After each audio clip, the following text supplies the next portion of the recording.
Welcome to the Slop Farm. Enjoy the video. In this video, I will explain how to use elderberry berries.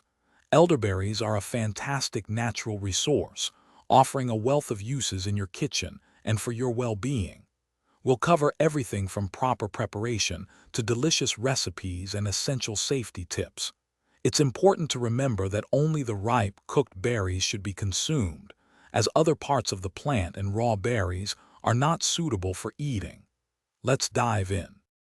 Before enjoying elderberries, proper preparation is key. First, carefully remove all stems and leaves, as these parts are not edible. Next, give your berries a good wash under cool, running water to clean them thoroughly. The most crucial step is to cook the berries completely.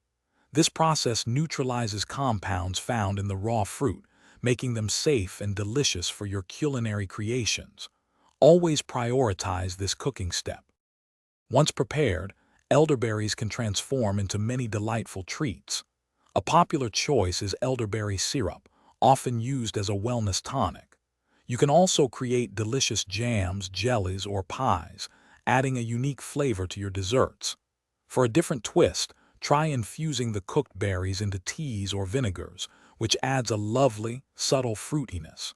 The possibilities are truly abundant with these versatile berries. Safety is paramount when working with elderberries. Always confirm that your berries are fully ripe and have been thoroughly cooked to avoid any adverse effects.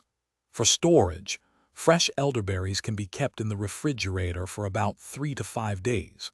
If you wish to preserve them for longer, freezing the cooked berries is an excellent option, maintaining their quality for several months. Enjoy your elderberry creations responsibly. Thanks for watching. Consider subscribing if we helped you today.